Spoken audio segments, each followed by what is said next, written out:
Father reprimanded after leaving 7-year-old son alone on Mount Fuji during hike. A father in Japan has been reprimanded by police after reportedly leaving his 7-year-old son alone on Mount Fuji for several hours while he continued climbing the mountain with his older son. Now let's take a deeper look and uncover every layer of this story on our AI Imagine podcast. you're climbing this massive active volcano.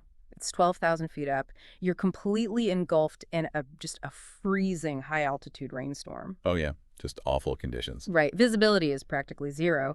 And now imagine you're looking through this dense fog at a wooden bench just off this steep rocky trail, and you see a 7-year-old boy sitting there, completely alone. Yeah. He has nothing on him but a soft drink and like a small snack to keep him company while he just waits for his father to finish the hike. It's hard to even picture. It really is. So today we're looking at how a seemingly normal family vacation turned into this major police incident. Welcome to today's deep dive. Our mission is to really explore this very specific, dangerous psychological trap, how an intense, singular drive to complete a goal can just utterly blind us to severe, immediate environmental risks. It's really a phenomenal case study in risk assessment failure. I mean, to give everyone the context of these local police and media reports we're looking at, this is a family attempting the Fujinomiya Trail on Mount Fuji. And the party was a 48-year-old father, his older son, and his 7-year-old son. Got it. So 2 kids and the dad. Right. And well into the ascent, the sheer physical toll just caught up with the 7-year-old. And he became too exhausted to take another step. Which, I mean, that feels entirely predictable, right? No, absolutely. We're talking about a child's physiology on a massive stratovolcano. You would think so. Yeah. You really would. But the father's reaction is where this massive psychological divergence happens. Oh, okay. Because instead of turning the family around, which is, that's the standard protocol when your most vulnerable member hits their limit. You bail. Exactly. But he didn't. He told the 7-year-old to, quote, wait here. Wow. And he just left the young boy alone on the mountain in the middle of a storm so that he and his older son could continue their push toward the summit. I'm genuinely struggling to comprehend the basic logic of that decision. I mean, leaving a child on a bench at a local shopping mall while you run into a store to grab something is one thing. And frankly, even then, you'd get some severe side-eye from other parents. Oh, for sure. You'd get the cops called on you at the mall. Exactly. But abandoning a vulnerable child on the side of a harsh alpine environment, I have to assume the father didn't wake up that morning planning to endanger his kid. No, probably not. So was his desire to give the older son a victory so overwhelming that his brain just deleted the immediate life-threatening danger he was putting the younger one in? Yeah, that cognitive dilution of risk is really the crux of the situation here. Because to grasp the magnitude of the danger, we kind of need to break down the physical reality of where this boy was left. Okay, set the scene for us. So according to the Mountain Hut staff who discovered him, it was around 7:30 in the morning local time. Right. And the boy was huddled on a bench near the 6th station of the trail. Wait, let me stop you there. Because for anyone who hasn't hiked Mount Fuji, when you say station, my mind immediately pictures like a train platform. Oh, right. Or like a concrete transit hub. What exactly is a station on this mountain? That is a really crucial distinction, actually. They are not transit hubs. The quote-unquote stations on Mount Fuji are essentially these designated checkpoint huts that are spaced out along the ascent. Oh, okay. Like little outposts. Exactly. They offer a place to rest. Sometimes you can buy water and, acclimatize to the altitude. The climb is divided into 10 stations, with the first at the base and the 10th up at the summit. Gotcha. So leaving someone at the 6th station puts them at an altitude of over 2,000 meters. That is roughly 6,500 feet above sea level. Jeez. Okay, so this child is not sitting in the grassy foothills near a parking lot. No. He is in serious alpine elevation. And facing serious alpine weather, too. The local reports make it explicitly clear this was not a sunny, picturesque morning. Like you'd see on a postcard. Right. The mountain was locked in dense fog and freezing rain. Oh, man. And from a physiological standpoint, when you combine cold rain and wind at high altitudes, the convective heat loss is just massive. Because the water just strips the heat away. Exactly. Water conducts heat away from the body drastically faster than air does. So without a technical shell layer to block the wind and repel the water, a child's core temperature will plunge into hypothermic territory in a matter of minutes. Minutes, wow. Yeah, regardless of the ambient air temperature. Especially since the boy was completely stationary. Yes. Because when you're hiking, your muscles are generating internal heat, right? That's right. But sitting still on a bench, he had absolutely zero metabolic defense against that convective heat loss. None at all. And the environmental threats, they compound even further when you factor in the fog. How so? Well, dense fog at 6,500 feet disorients even experienced climbers. A frightened 7-year-old cannot see landmarks. Oh, right, so if he gets scared. Exactly. If panic sets in, which is highly likely when you're abandoned in a storm, the natural instinct is to wander off to look for a parent. Oh, that's terrifying. Right. And without visibility, a child could just stumble off the path and into a steeper, much more hazardous section of the volcanic rock face before anyone even noticed they were gone. That paints an incredibly grim picture. Yeah. So, okay, the Mountain Hut staff realize a child is just sitting there alone as a storm batters the mountain, and they immediately alert the police. Right. Where was the father while all this was happening? So the police eventually intercepted the father near the 8th station of the Fujinomiya route. The 8th station. Okay, if you're listening to this on your commute or at home, think about the sheer distance between those 2 points. Reaching the father at the 8th station from where the child was sitting at the 6th station is roughly a 3-hour hike. Yeah. 3 hours of vertical climbing. It's immense. How does an adult mentally justify creating a 3-hour gap between themselves and a child in an alpine storm? It's hard to fathom. I mean, if the boy had fallen or succumbed to the cold, there is literally no way for the father to intervene or even know about it until hours later. Exactly. And neurologically, this is where we see the phenomenon often referred to as summit fever taking over. Summit fever. Okay, unpack that. So when a person fixates entirely on an ambitious goal, the brain's reward center starts flooding the system with dopamine regarding the perceived victory of hitting that summit. So they're high on the anticipation. Precisely. And this intense anticipation can actually suppress the amygdala. Which is the fear center. Right, the area of the brain responsible for fear and risk assessment. So the father's brain was likely filtering out the environmental threats because processing those threats would require him to abandon the dopamine-heavy goal of the peak. Wow. So his neurological drive to finish the hike quite literally shut off his parental survival instincts. It completely overrides the rational prefrontal cortex. It's wild. But, to close the loop on this specific family, the resolution was incredibly fortunate. Thank goodness. Yeah. The father was brought back down the mountain, reunited with his son, and both were physically unharmed. Oh, that is a relief. But the police issued a severe reprimand.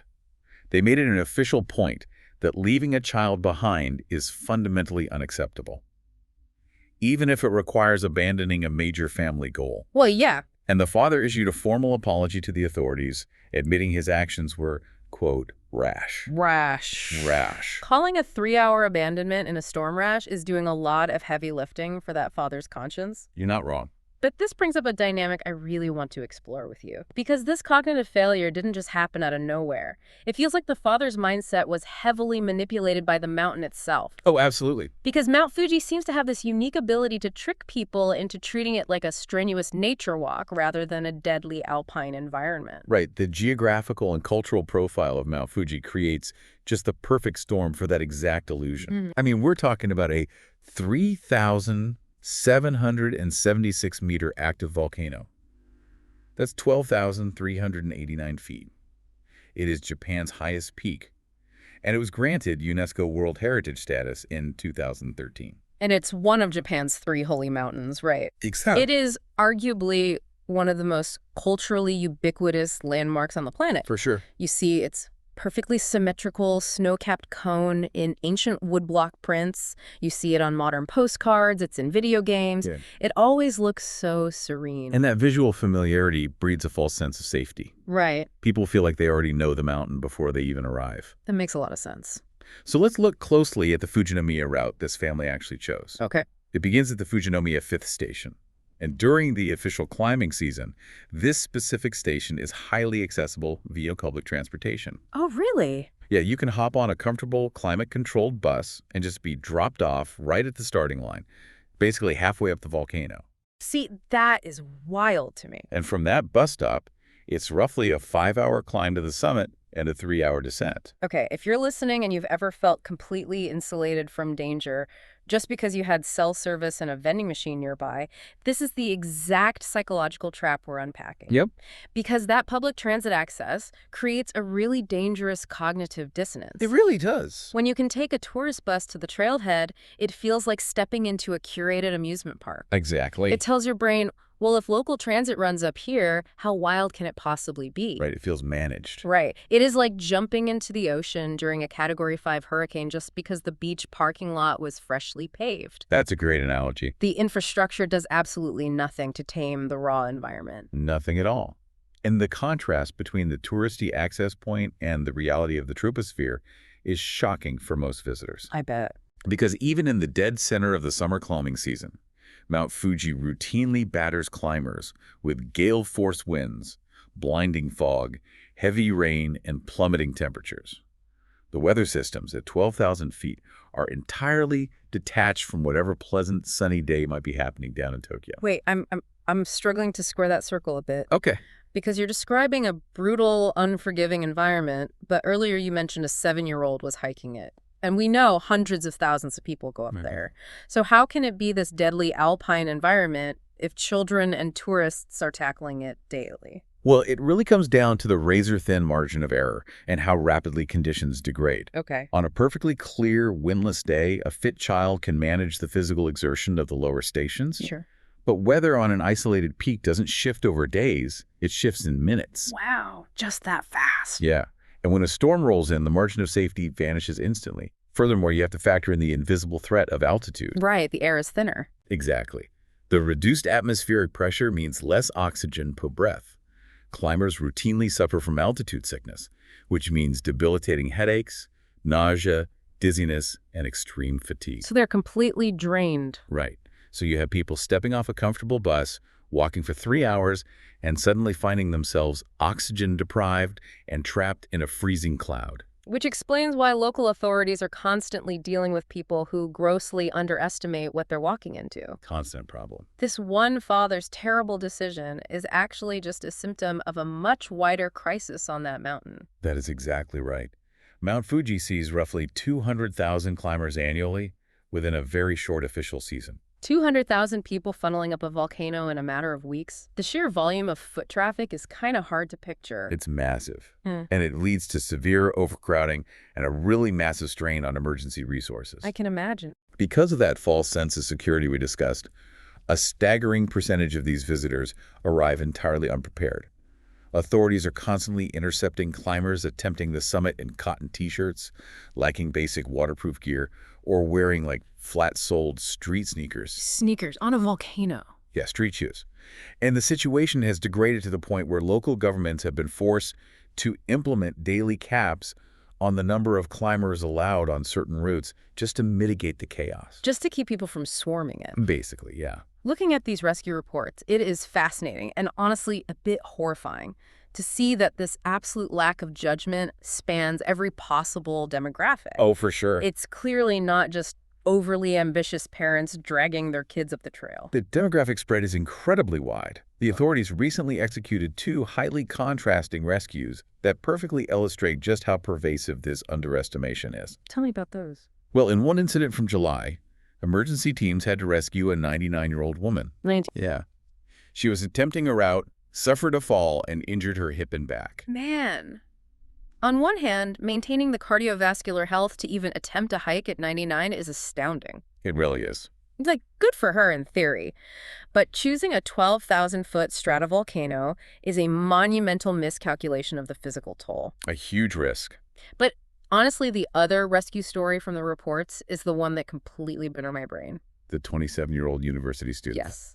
Please explain the logistics of what this guy did, because it defies all reason. Okay, so this individual made the initial decision to climb Mount Fuji outside of the official climbing season. Which is already a bad idea. A terrible idea. Doing so strips away the safety net. The huts are closed, the weather is significantly more volatile, and there are way fewer people to help if things go wrong. Right. So, predictably, he got into severe trouble and required a full rescue operation by the authorities to bring him down safely. Which is bad enough on its own, taking public resources because you wanted an off-season thrill. Right. But he didn't stop there. He did not. Unbelievable. Within 4 days of being rescued, the same student traveled back to the mountain and began climbing the closed, dangerous routes again. And wait, let me guess why. Go ahead. He went back to look for a mobile phone he dropped during the first rescue. Yes. A phone? A phone. He re-entered a life-threatening, closed alpine environment to recover a piece of hardware. I can't. And he quickly became stranded again, requiring authorities to launch a second, entirely separate rescue operation for him. Twice, in less than a week. The psychology behind that is just terrifying to me. I mean, does our modern seamless reliance on technology completely warp our respect for raw nature? Seems like it does for some people. We are so used to checking the Find My app and having customer service fix our problems that we treat an active volcano like a shopping mall lost and found. That's exactly it. Risking your own life and forcing rescue workers to risk theirs for a replaceable smartphone shows just a fundamental disconnect from the physical reality of the natural world. It forces us to examine how the modern era has insulated us from consequence. Because when our daily lives are surrounded by safety rails, digital backups, and climate control, we develop this massive blind spot. We think we're untouchable. Right. We forget that gravity, barometric pressure, and freezing rain do not care about our schedules, our sunk costs, or our dropped electronics. The mountain does not negotiate with human convenience. Wow. Which perfectly distills the core lesson of this entire deep dive. Yeah. Whether you're 27 and obsessed with recovering a phone, 99 and seeking one last massive adventure, or a 48-year-old father desperate to share a summit victory with your older son, the environment demands absolute submission. Absolutely. You have to prioritize the safety of the present moment over the allure of the goal. That is the ultimate synthesis of all these case studies. What began as a memorable family trip on Japan's most revered landmark devolved into a police matter because one person refused to let go of the objective. The hard, non-negotiable rule for any extreme environment, or really any high-stakes scenario, is that reaching the finish line can never supersede the safety of the group. Never. If the most vulnerable person in your party is exhausted, terrified, or unable to continue, turning around and walking away from the goal is the only acceptable decision. The only one. And if you're listening to this and thinking, well, I'm never going to hike Mount Fuji, so this doesn't apply to me. Right. Think about the sunk cost fallacy in your own life. Because we see this exact same cognitive trap in business, in relationships, and in creative projects. Yeah, everywhere. You invest money into a failing startup, you pour years into a toxic partnership, or you hike 5 hours up a mountain. And because you've already spent that time and energy, your brain just refuses to accept the loss. Yeah, you get tunnel vision. You tell yourself, I've come this far, I can't quit now. And that inability to pivot, to look at the storm rolling in and say, we need to bail, that leads to catastrophic results, whether you're at 12,000 feet or sitting at your desk. And applying that to a broader context completely rewrites our definition of success. How so? True success in a collaborative endeavor, whether that is a family vacation, a corporate product launch, or a community initiative, it is not defined by hitting the peak or the quarterly target. Right. It is defined by the safe return and well-being of the most vulnerable member of your team. If you hit your target but destroy your team in the process, you have not succeeded. Yeah. You have failed fundamentally as a leader. That is a phenomenal reframing. Leadership isn't about dragging people to the finish line. It's about knowing when to call off the race. Exactly. It requires immense humility to admit that the conditions have changed and your initial plan is no longer viable. Yeah. The father's idea to take his sons up Mount Fuji was a beautiful premise. It really was. But the catastrophic failure occurred in his inability to adapt to the new reality the moment his 7-year-old hit a physical wall. In high-stakes environments, psychological flexibility is far more critical than physical preparation. And because human beings struggle so deeply with that flexibility, authorities in Japan are forced to step in and regulate that ambition through daily caps and police reprimands. They have to. Because if climbers refuse to self-regulate their summit fever, the mountain will inevitably do it for them, usually with tragic consequences. We are just incredibly fortunate that the mountain hut staff found that boy before the storm did. A tragedy was narrowly avoided, leaving us with just a permanent, glaring case study on the dangers of goal fixation. It certainly does. We've covered a lot of ground today, unpacking everything from alpine thermodynamics to the neurological hijacking of summit fever. A lot of heavy stuff. A lot. But I want to leave everyone with a final thought to mull over as you go about your week. Okay. Society constantly bombards us with narratives celebrating relentless perseverance. Oh, yeah, hustle culture. Right. We're told to never give up, to show grit in the face of adversity. It's the core theme of almost every sports movie and biography we consume. Sure is. But at what exact microscopic psychological threshold does an ambitious goal transform into a reckless obsession? And how often do we accidentally cross that invisible line in our own daily lives, leaving our better judgment, and sometimes the people who rely on us most abandon on the trail? Thank you for joining us on this deep dive. Keep questioning the consensus, and we will catch you next time. Okay, one question for you. Why would a father decide to leave his 7-year-old son alone on Mount Fuji in foggy and rainy conditions just to continue the climb? And what dangers could the child have faced during those hours? Don't forget to comment it. Thanks.